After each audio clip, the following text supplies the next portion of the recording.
All right, listeners, I think you know that we are part of the Radiotopia network, which is basically a network built on the idea that you should support the most creative, independent audio makers around.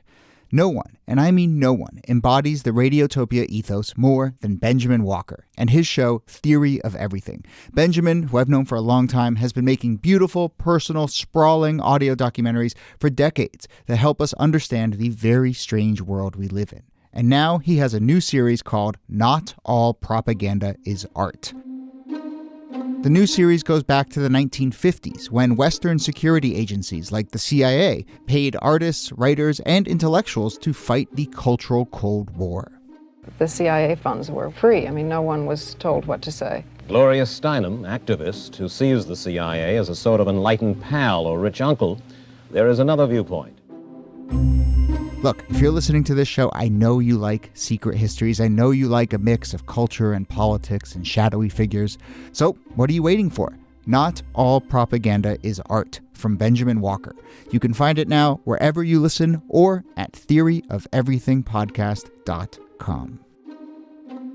This episode is brought to you by Progressive, where drivers who save by switching save nearly $750 on average. Quote now at progressive.com. Progressive Casualty Insurance Company and affiliates, national average 12-month savings of $744 by new customers surveyed who saved with Progressive between June 2022 and May 2023. Potential savings will vary.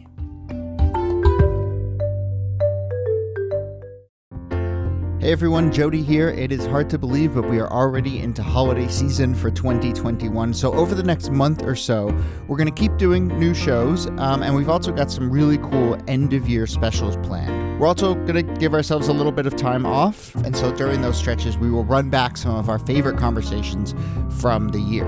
Okay, let's get into it. Here's one of our favorite episodes from 2021.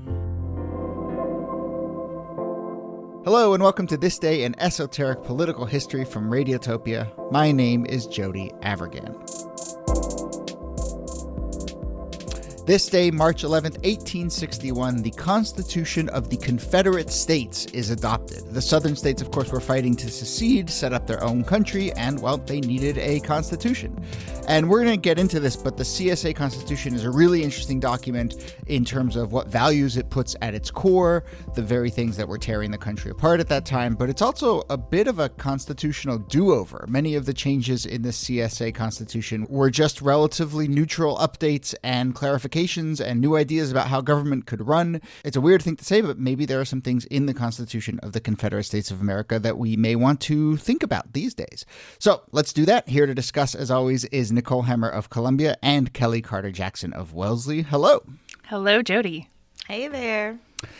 So Kellie, let's actually start with a big question, which is, if we consider a constitution to be, in a sense, an expression of values, it obviously sets out a lot of sort of rules and norms. But if we think of it as an expression of values, what in the CSA Constitution is being expressed as core values, as you see it?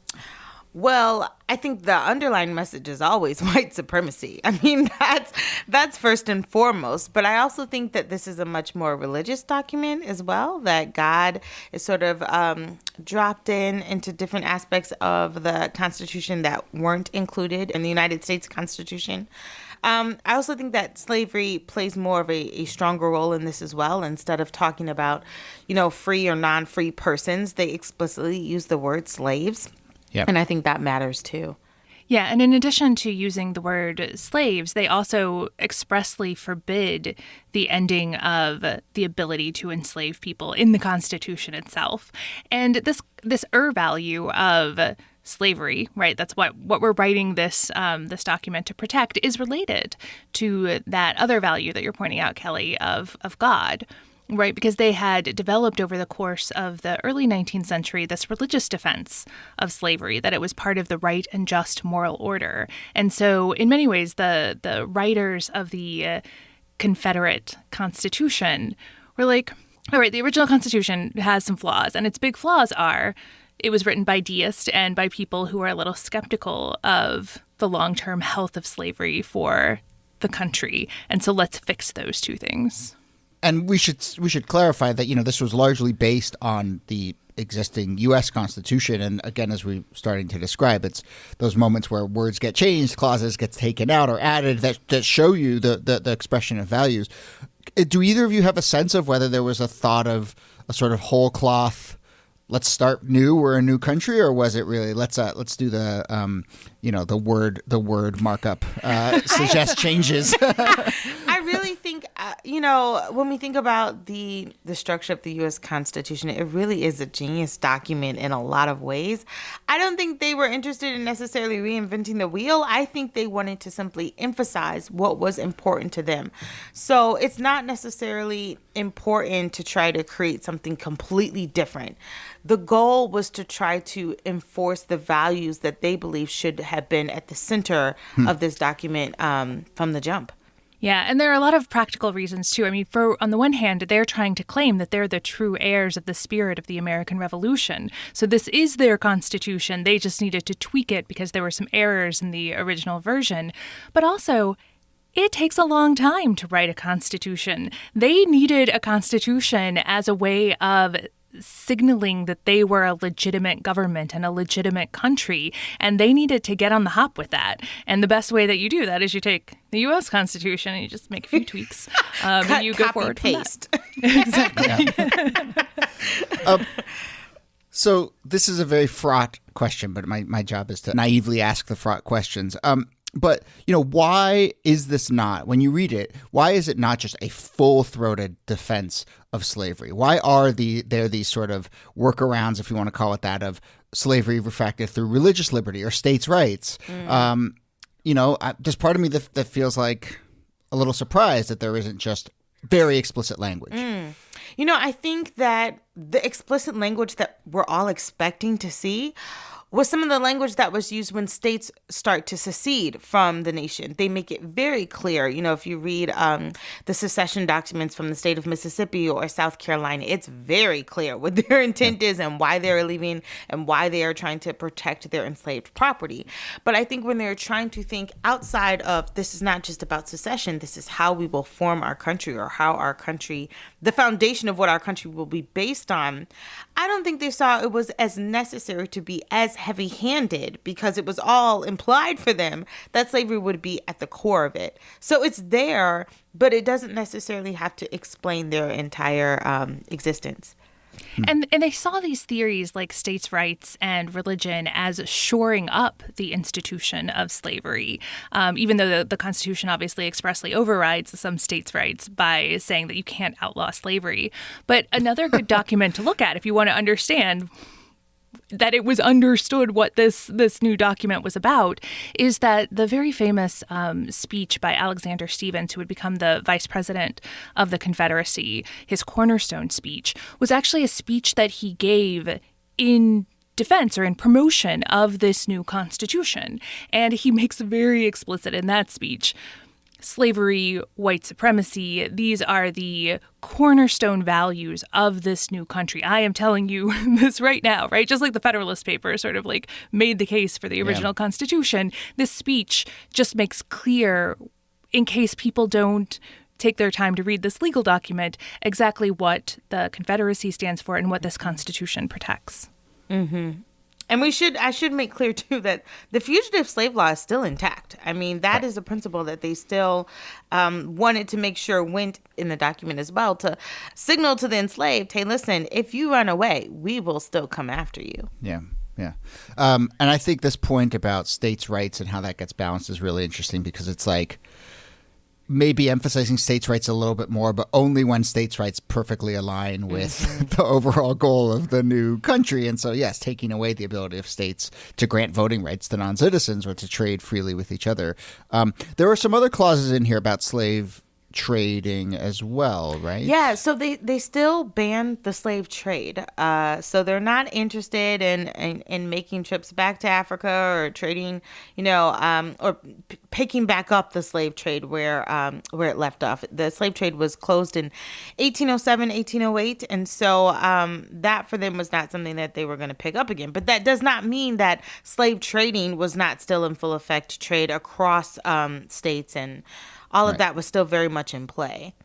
And the reason that they were doing that is, in one way, to protect their investment so the market wouldn't be glutted with new enslaved people. And because by that point, they had a growing population of enslaved people because of the birth rate. And so they were like, actually, this is working out well for us. This population will continue to grow, but it won't be flooded with new people who are part of the trade.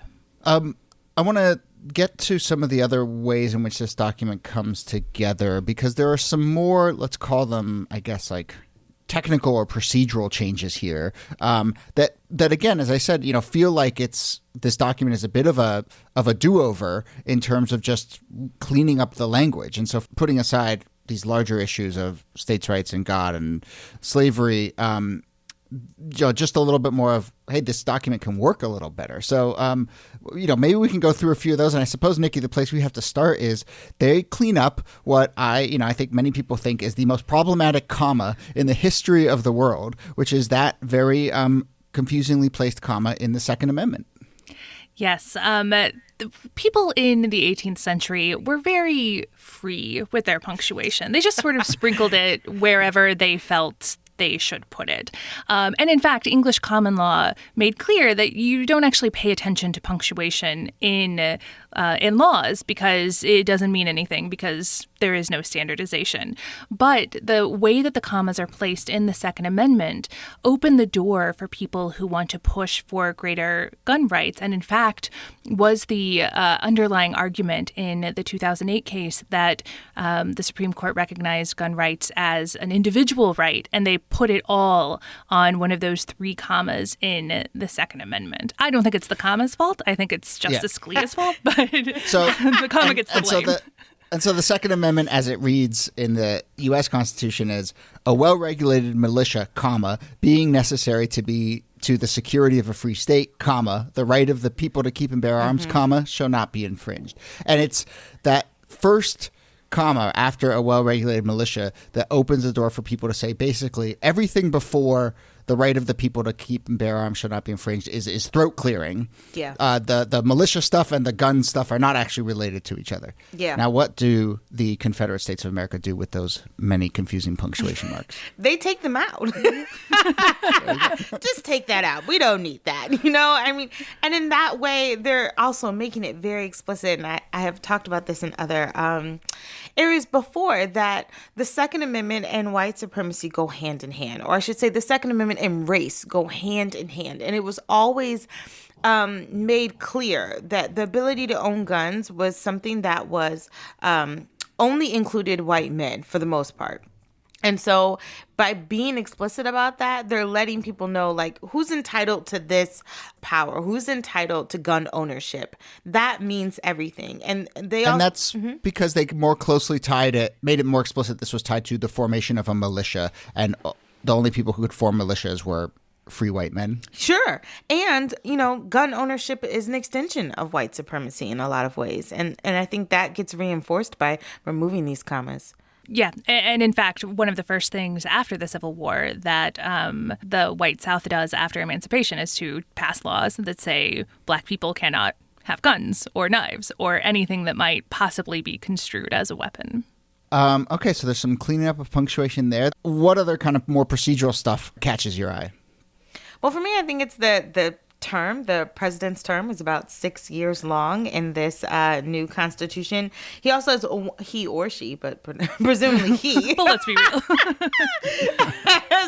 has a line item veto that I think is also important, along with other, various fiscal restraints, I think matters. And then, the ability of the cabinet members to answer questions on the floor of the Congress were all considered innovative and neutral ideas that might still be worth talking about today, I think. Yeah. There was also a ban put on recess appointments, and that just came out of, in the 19th century, because Congress wasn't in session all that often, there were tons of recess appointments, and people got really angry about it. And this is a good time to remind everyone that people like Jefferson Davis, who was the president of the Confederacy, had been in the Senate, and I'm sure that he and these other guys had some real problems that they experienced when they were working in Congress, and they were like, hey, here's a chance to fix some of those things. Interesting. Yeah. So as we start to wrap up, I mean, I want to ask on the technical side, but then on the big think side, kind of what do we make of this document, and does it have any lessons or ideas that are worth sort of considering today? So on the more technical stuff, I mean, I think we're all fans of clearer punctuation, so maybe that's something that we could take from the Confederate States of America Constitution. Anything else in here that you feel like might be worth tapping Mitch McConnell on the shoulder and saying, hey, check this out? Look, I think that more than particular ideas that they float, I think that the real takeaway is even in the 1860s, people realized that the Constitution was kind of a mess and needed to be cleaned up. Right. And I think that's what a lot of those procedural things point to, and the punctuation and clarifying the spelling. Like, a lot of it was like, this document was written in the late 19th century. It is not sacrosanct. Let's make some changes to make it fit what we have learned over the past 70 years or so of its existence. And I wouldn't suggest that we use the Confederate Constitution as a model for revisions to the Constitution, but I think that the reminder that updating the thing would be nice is a good idea. I'll say that during the abolitionist movement, William Lloyd Garrison, famous white abolitionist, is known for setting the Constitution on fire and for basically saying this is a pro-slavery document. And when you think that the changes that are made by the CSA are significant, but not drastic in terms of how they recreate or make amendments to what they think should be emphasized, I think that says something even more powerful, that they didn't need to tweak it that much. You would think if you're going to form an entirely new country based off the institution of slavery, there might need to be major revisions made. And we don't necessarily see that. Yeah. Yeah, I think that's a really important point to underscore. When they were like, how do we make this a more pro-slavery document? They looked at it and they were like, a few phrases here and there, that should do it. Yeah. Instead of year of our Lord. But yeah, it makes you rethink the values that are at the heart of our existing Constitution. And then it also emphasizes that so much of it is, you bring your own values and into your interpretation of it. And, these are documents that are as much reflections as they are expressions. And you bring your own set of meanings to those commas. Yeah. Totally. Well, we certainly do. All right. Well, that is a great place to leave it. This is super fascinating. I do want to do one also on this day, which I will say we are entering a month where this is going to happen all the time. But this day in 2020 was the day that the World Health Organization declared COVID-19 a pandemic. And I just want to acknowledge that obviously the month of March and ongoing is going to be just like full of these 1 year ago, so forth. Including we're hurtling towards the 1 year anniversary of starting this podcast, which is very high on the list of important things that happened in 2020, obviously. But, at some point we'll launch our spin-off show, This Day in Esoteric Last Year. Because I think there will be plenty. There's going to be plenty of material. Oh my gosh. Yeah. I know. And then it'll be like the snake eating its tail thing. Just talking about. Yeah. Pretty much. Okay. We're going to leave it there. Nicole Hemmer, thanks to you as always. Thank you, Jody. And Kellie Carter-Jackson, thanks to you. My pleasure. This Day in Esoteric Political History is a proud member of Radiotopia from PRX, a network of independent, listener-supported, artist-owned podcasts. Our researcher and producer is Jacob Feldman. Our producer is Brittany Brown. Follow us on social media. We're at This Day Pod on Instagram and Twitter. Get in touch with any questions or comments about the show, thisdaypod@gmail.com. My name is Jody Avergan. Thanks again for listening, and we'll see you soon.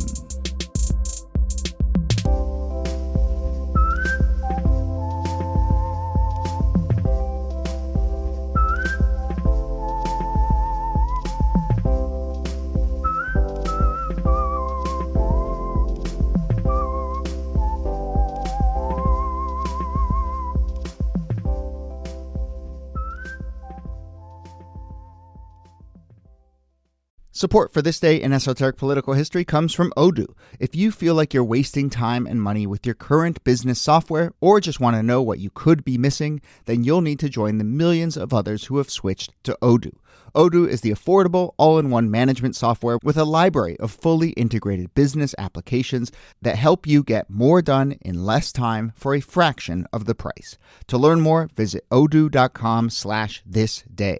That's odoo.com/thisday. Odoo, modern management made simple. Radiotopia.